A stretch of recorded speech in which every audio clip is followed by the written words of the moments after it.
we have to pour into our staff so that they can have the new and greatest technology or the greatest methods for teaching our kids. As we know, we're seeing a influx of kids that we call the COVID babies. Yeah. And they need a little bit more attention than what we probably needed when we were younger. Welcome to the IAA QLI 6 Pillars in Action podcast, where we deep dive into the transformative impact of the work being done in Indianapolis Black communities. Get ready to be inspired by the incredible projects and organizations making a real difference in the lives of Indianapolis residents. And that conversation starts right now.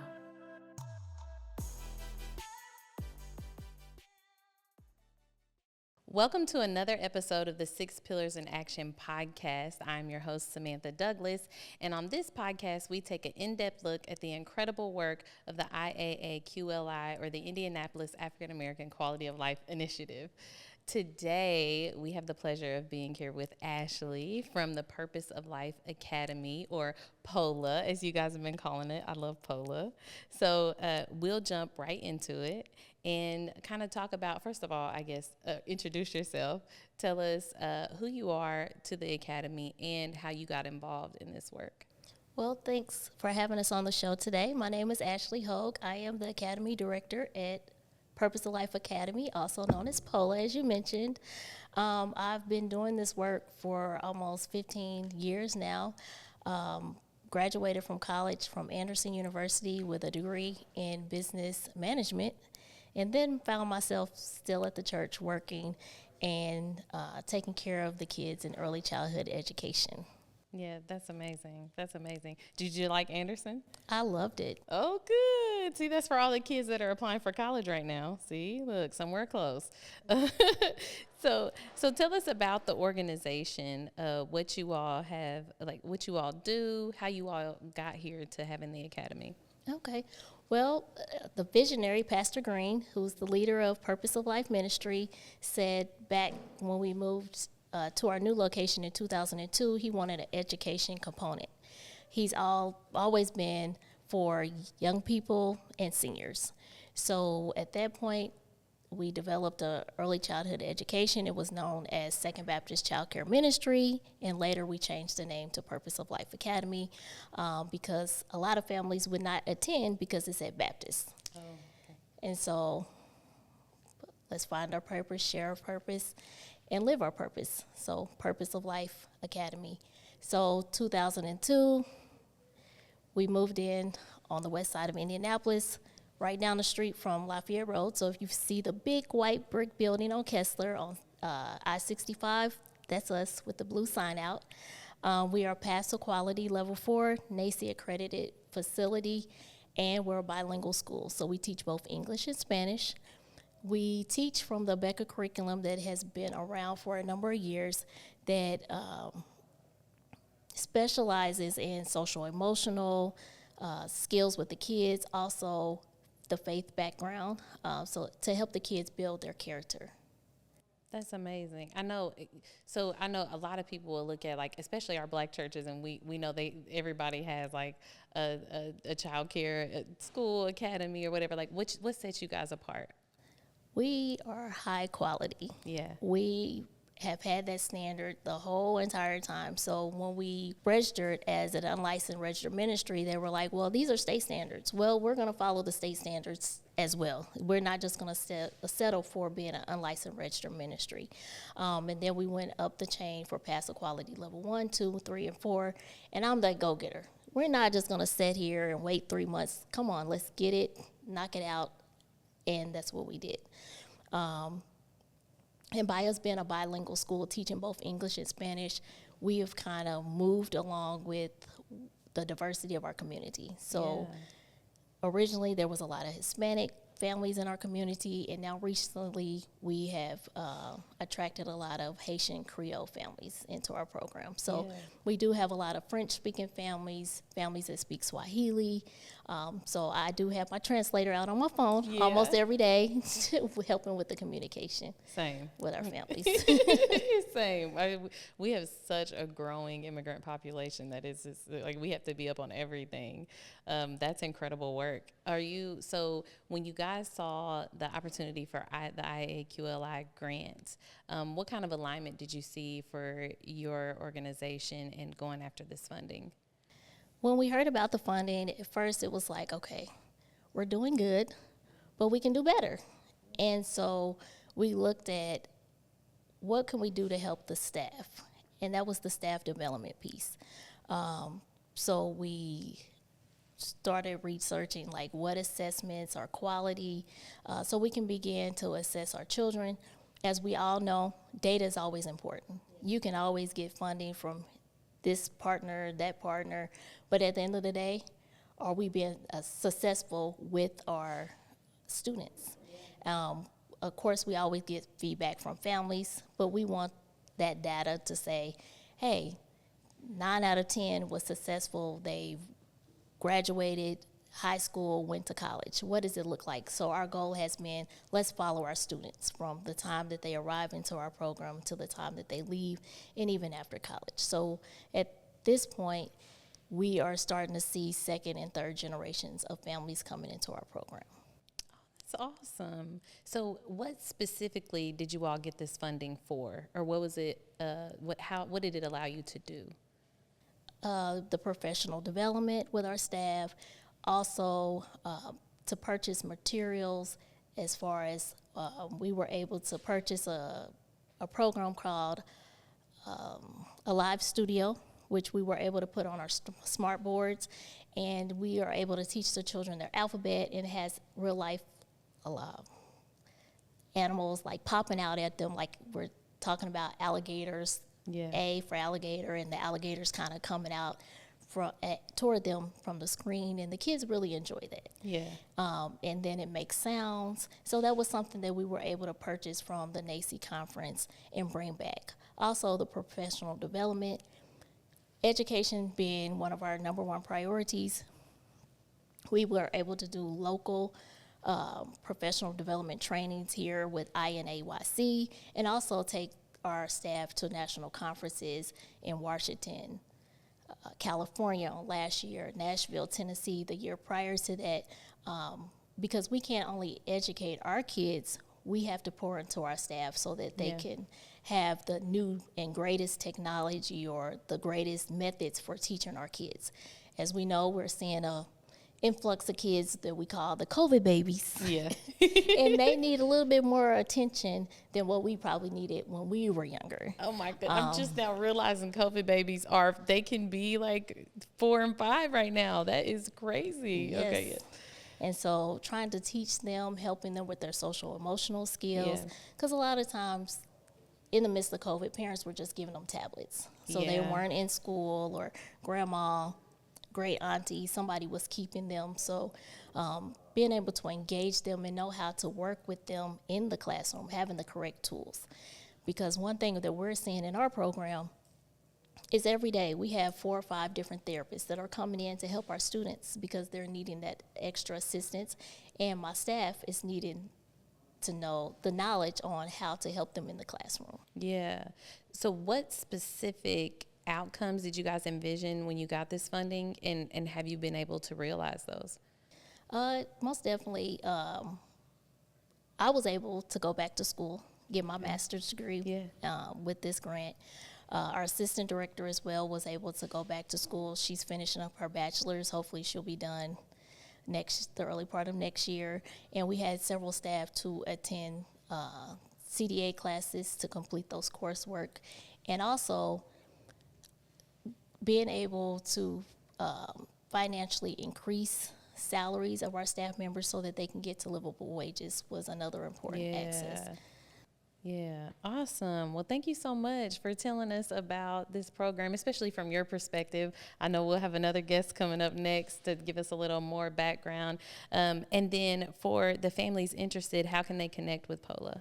They can always reach out to us on our website, www.pola.indy.com, or they can call us at our office at 317-925-0335. Okay, thank you so much, and thank you for being with us here today. Up next, we will have another person coming from POLA to give us a more in-depth look on how the program goes.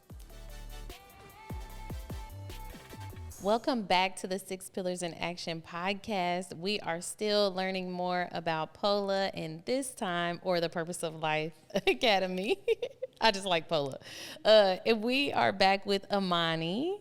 So, Amani, your story is unique in that you were a part of the academy. You went off to school, and now you've come back and you work for the academy. That's incredible. So tell us about that and what led you back.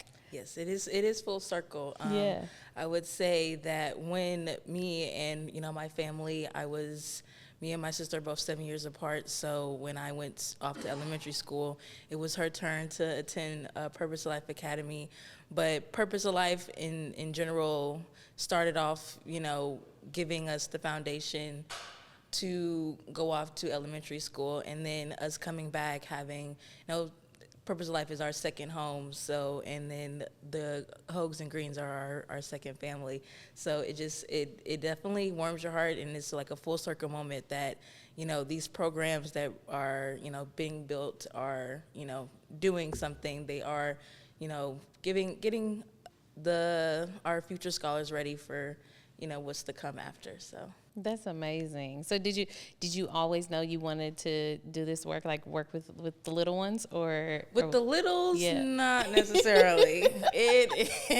That's kind of why I was a little hesitant, because I was like, I always thought about education, but more so with older kids. So when this opportunity came about, I'm like, okay, this is interesting. Yeah. I know nothing about littles, but we'll figure it out. So that's kind of what NACE conference was. Yeah. I had just started, and I was given the opportunity to go with the other teachers. And so going, I was like, okay, why am I going? What's this reason?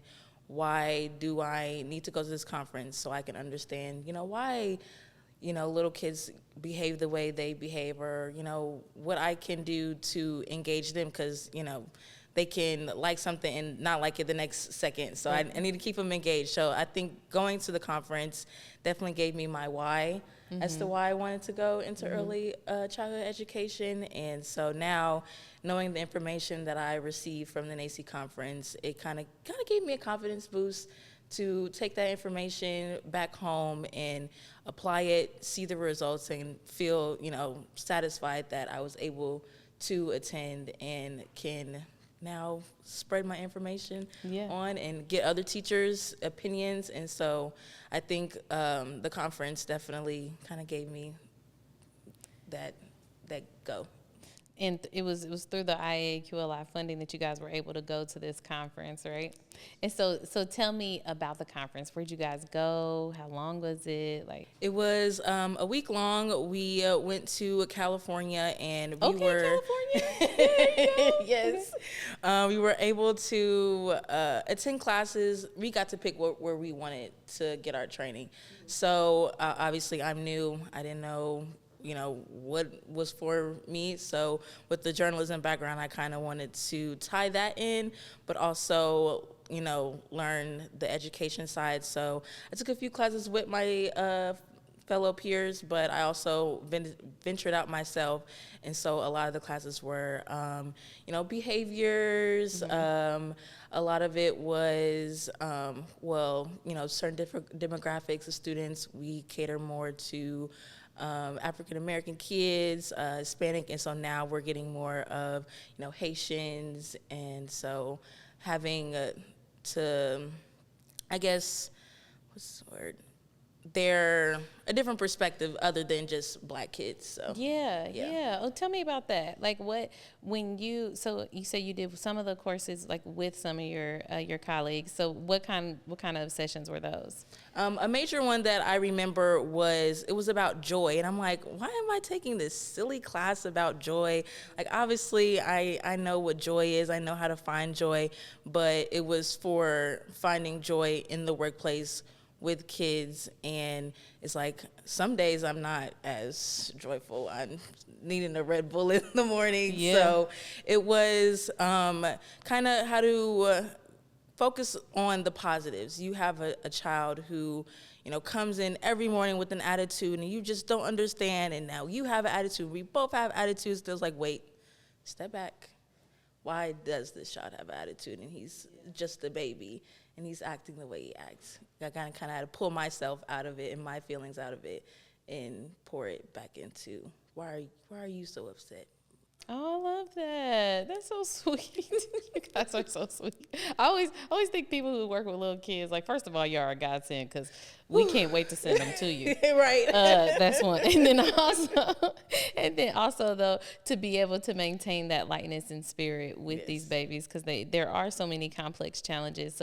So tell me about how the conference helped in that way, like overcome some of those challenges, and then what is it that you say you're to come back and share that information? It's like, what information or what did you learn that you're coming back and you're sharing? Yeah, I would say it was just like nice to feel that I wasn't the only one that was just wondering why. Like there's, thousands of teachers across not just, Indiana, but the United States that are having, these issues, and whether, we're obviously in different demographics. So having that information and taking it back to the teachers that didn't get to go, it was kind of giving them a piece of, I want to say, just knowledge about, okay, they learned that, so what can I take that they learned and what I know now, because, some of the teachers were more experienced than me, and how I can, change it to in our classroom. Oh, I love that. I love that. So again, tell us how people can get connected to the academy. What is you all's process for like intake for those kids and stuff? Like, give us a little overview of that. We do accept CCDF. I know they're not currently giving funding out, but come in, see us, get a tour, know where your kids are going before you just try to, enroll them. People don't always realize, but early childhood education is important just as much as sending them off to, elementary school and seeing, the quality of your education. Yeah. And knowing that I got a head start between my kindergarten class when I was little, but that wouldn't have been possible without, early childhood education and Purpose of Life Academy. Yeah. So tell us the website again. Yes, it's polaindy.com. We're always updating with resources for parents, our newsletter, what we're doing at Purpose of Life Academy. So yes, come visit us. Don't be shy. Do you guys have social media? We do. We're working on it. We have our Facebook, Purpose Life Academy, and then we're working on newsletters and TikTok's coming soon. But Okay, awesome. Well, thank you so much for being here and for sharing your experience. I'm excited to see you all getting that development that you need to really go and be effective with these children that it's so desperately needed. Yes. Thank you so much. When we come back, we will have Imhotep here from Kheprw, and we'll get to learn more about the Institute and how they're using their IAA QLI funding. Coming up, hear from another IAA QLI awardee and learn more about the impact and work being done in our community. And don't forget, subscribe to our podcast and visit the IAA QLI website and learn more about the work being done and ways to get involved. Welcome back to the 6 Pillars in Action podcast. Of course, I'm still your host, Samantha Douglas, but this time we are here with Imhotep from Kheprw Institute. Welcome to the show. Hey, what's going on? So first of all, I know for many folks you don't need any introduction, but I want you to introduce yourself and tell us about what brought you to this work into Kheprw. Imhotep, Kheprw Institute. What brought me to Kheprw? Being free and staying free, the journey to that. Born and raised here in Indianapolis, West Side. My mother's a single parent, raised 3 boys near Riverside. She's from Canton, Mississippi. My dad's from Jackson, Mississippi. and she may or may not have a high school diploma. Rumor has it, we're not sure. But nevertheless, she was able to raise 3 boys pretty much by herself off the block. And a lot of who I am, who I've become, all the good things I attribute to her trying to keep this young, wild child from killing itself and surviving, and she managed to do that. She's 94. She still calls and tries to tell me what to do. And on my best days, I get it right. On my worst days, it's, oh, Lord, let me talk to Paulette Fair. I need to talk to a grown person. That's Miss Fair, who's the matriarch in our space. She's 82 years old. And so my journey is the journey of black people in America. Yeah. And the continuation of attempting to adapt, change, and deal with the challenges of the experience we have as black folks here. Yeah. Across the water. That's the journey here. The particular story of Kheprw, we only got 15 minutes. I'm going to try to speed I know. this Yeah. baby up. Yeah. So I went to college during the period of the resistance to apartheid, South Africa. So a lot of my international consciousness came from that experience. And went to school at IUPUI, back when it was called IUPUI, and was involved in a lot of organizations dealing with the same kind of thing, the Black Student Union, the National Society of Black Engineers. And through that, I met my life partner, Pambana, and who was also in the National Society of Black Engineers in Michigan. She went to school there. And out of that, we created this idea, say, hey, we're going to start our own independent organization. This happened after we caused enough trouble at the university that the next year, our funding disappeared. Oh, no. So I said, okay, you won't be doing that here anymore. So we went to the block, started doing our own thing, and then out of that, other things emerged. Years later, my son, Diop, left a piece out, critical piece. I met Ms. Fair, Paulette Fair, and her husband at a book study we launched back at Coppin Chapel Church some 37 years ago. She was there, her husband Turner Fair was there, and we read these books in community, black books about our history that, of course, you got little of it then and you get even less of it now, as we all know. And that's how we met. And he was one of my early mentors. He created this product called AfriChart Products. There's 2 wall charts. They're all over the world, still available. Did I say AfriChartProducts.com? Get you one. Please check it out. It still supports our work financially. So fast forward, I ran a T-shirt company. At that time, my wife was actually working at the Urban League with some OGs over there that are friends of mine. Y'all know who they are. Willis Bright, Rod Bohannon, Mark Russell, and Tony. And so just had the opportunity to meet people trying to do the right thing in community. We all have different ways to do it. Yeah. But building relationship with each other as we're trying to navigate the ongoing challenge of being black in America and black in the world. So I decided after I had to close my T-shirt company after 10 years, what am I going to do next? I said, I'm going to start a consulting company. So I started this consulting company called Scarabus Consulting. And I'm going to go out and then provide training to other organizations in how do you run your business. And at that time, a friend of mine was running a nonprofit called Rehab Resource. And he asked me to come and help support his work. So I said, okay, sure. And at that time, Paulette, who I mentioned, one of the other founders of the organization, had taken an opportunity to help the same organization. So she was there, and I had to convince her to take that role. Took her a year. Said, okay, sure, I'll do it.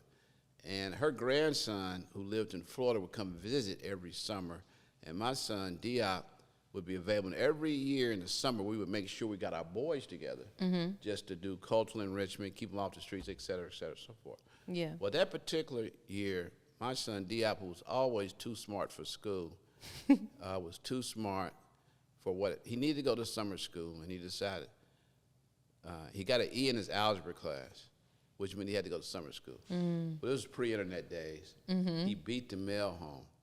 So we didn't find out he had to go until it was too late to go. And my wife come on a call and hit the roof. You better do something with this boy, whoop, whoop, whoop, whoop. So he had to come to the office with me every day, lost all of his summer privileges. Her grandson was coming up for the summer. So out of that, our first summer enrichment program was born at Rehab Resource. Oh, that's amazing. And then at that time, pure entrepreneurship. I'm born and raised, pulling it out of the mud. Then I got there, I said, man, this nonprofit model is interesting. You mean to tell me you can go over and get grant money and write-offs, et cetera? So we actually literally hired a lawyer, put together the nonprofit organization, 2003, and that's how the nonprofit was born. Wow. Now, the model we use is intergenerational approach to our work. Everywhere you go, you'll find young folks and older folks working together on various kinds of projects in various kind of spaces. Yeah. And we use the social enterprise as the primary framework for involving our young people in this activity. So our very first enterprise was called the Good Stuff Thrift Store, and it was in the basement of the warehouse. And of course, these young men had to, when we got it started, some of their homies said, hey, can we come? Can we join? I said, hey, if you want to get these boys right, make sure you bring their peers along. Yeah. Keep an eye on them too, because you already know how the game works. Yep. So in about 3 weeks, we had 5 young African-American males, high school students, in our program, and they were working, in quotes, and helping to launch this thrift store, and they had to do some educational enrichment. And that summer, the project was basically learning about W.B. Du Bois and Booker T. Washington. And at the end of the summer, they had to give a presentation to family and friends. And these young boys, back then, you're wearing your pants down around your ankles, et cetera. And so they had to all present on it. And the parents were impressed. The children were proud of their presentation. And then they said, can we come back in the fall? And that was the birth of Kheprw. That's amazing. That is amazing. I love how organically it came about. Like, you don't always hear, organic stories where that's something that I push our community on, is like looking at what happens organically and how do we wrap structure around that so that we can make sure it's sustainable. And so when you all saw the IAQLI opportunity come up, what kind of alignment did you see between what Kheprw is doing and the IAQLI grant opportunity? So many. Our work is, the last piece about organic. Most of our work still to this day is formed around the organic element. So people come to us, they want to do X, Y, and Z. So we've got the infrastructure, not quite at all the capacity we would like, to figure out how to help others in our communities with their vision. So with the African American Quality of Life Program, for example, we were already working with this idea of the community land trust, housing, affordable housing, et cetera. Say, okay, there's a place. So that was one piece. At that time, I also had launched a project, at that time out of Boston, we were involved in an initiative called the Boston Impact Initiative. And it taught us how to raise funds to provide patient capital, low-cost loans, and TA to entrepreneurs. And we applied for money in that space, too, so we received support from the African American Quality of Life to support our Kheprw Integrated Fund. In fact, we got in round 1. I think we've got some re-up on that same initiative for this upcoming round. The housing piece, food, we got food work that we also applied for and received some funding for. And in the food space, I've told you about the 17 acres farm we acquired on the south side. So we're growing food on the south side, providing space for others to utilize that land. And again, the intergenerational component with young people, older people working together and living and learning with each other. The technology piece now, we're all so heavily depend on the technology.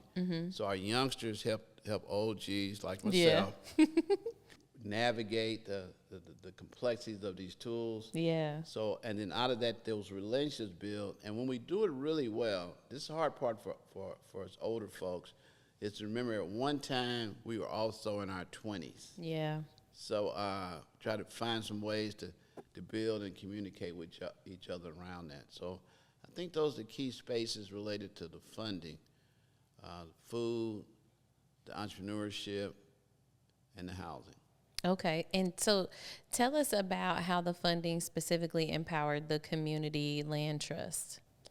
Thank you. The Community Land Trust, the project required in this model before, one of our goals, we had some other dollars from, I think, the city to, hey, look, can you guys launch an independent community land trust for the city of Indianapolis?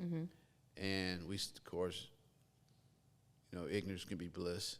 When you don't know, you take on things, oh, my. So we did that, launched it. Yeah. But the dollars from the African American Quality of Life was used to help subsidize the cost of acquisition for 4 properties that are now in the Community Land Trust. And those properties, those dollars were used to identify potential homeowners that would be in the land trust. So 3, and that we're working on the last one now, and that will have completed the model project utilizing those funds from African American Quality of Life. Wow, that's incredible. So with the Community Land Trust, you all were able to acquire these properties and then also help other people get into those? Yeah, the goal was to make these properties available to, I want to say 80 AMI, might be lower, but basically folks who could not afford to purchase properties if they didn't have the subsidies and they had a lower income level that traditional financing would not allow them to acquire property. So That's amazing. I love that you said, so every time I think of Kheprw, I think of the Northwest side, but I heard you say that you all have this farm that's on the south side. if you're asking about where we located, so we're not bound by geography. Okay. We're bound by philosophy. Yeah. Now, the physical assets that we own locally are, 17 acres on the south side and the 3802 Alchemy Community Wealth Building Center on the corner of 38th Illinois. So those are north side location and our south side location. Look for the beetle. Okay. You see the beetle, you know you found the space. So. That's amazing. So how can what kind of people do you all serve, and who do you anticipate, like, if folks are watching this, who do you feel like they should connect with us or our services or the work that we do? Well, first of all, work is built on relationships first and foremost, not transactions. Right. So we are heavy on people first, people centered. So that's the main theme of our work. Are you relational in how you get down? Yeah. And we don't live in a culture that emphasizes relationships as primary. Yeah. We're very transactional. You know, do this, get this. And often it's extractive. You know, it's not win-win. It's I win, maybe you win. So if you're relational in nature, that's primary. And those are the kinds of folks that we most connect to. I think the other piece of that would be the vision. What's your vision? So another member of the community recently came to her name is Ashley. She has a vision for starting a girls program called Girls Code. And she grew up in the Girl Scouts, et cetera. She's got a couple of young girls herself. And she came and said, hey, how can we work together? So we now are supporting her vision by trying to provide space, some infrastructure, our organizational infrastructure supported. She's written a grant. I think she's applied for the next round of African American Quality of Life. She asked me, could we be a fiscal sponsor? So of course we can. Yeah. So anybody that's got an idea that looks like it fits community wealth building, that's what we're calling it. Yeah. With a relationship aspect, first and foremost, get at us. I would probably say the best way right now is to go over to alchemy.org Kheprw.org, ALKHEMY.org, ALKHEMY.org.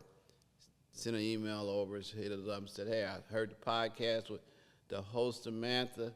Get at us, and maybe I'll get our crew to put something up, and we'll offer free registration to win a book or something. Awesome. Thank you so much. And thank you for being here with us today. No worries.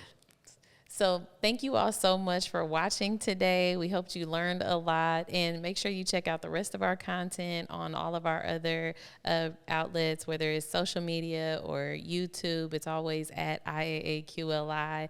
Until next time. We hope you enjoyed today's 6 Pillars in Action podcast and learned more about how the IAAQLI funding is impacting our city. And remember, to stay up to date on what's happening with IAAQLI and the 6 Pillars in Action, subscribe to the podcast in Spotify, Apple Podcasts, and Google Play. You can also check out the 6 Pillars in Action newsletter, blogs, and other videos on our website at IAAQLI.org. Until next time, let's continue to celebrate the power of transformation. See you next time.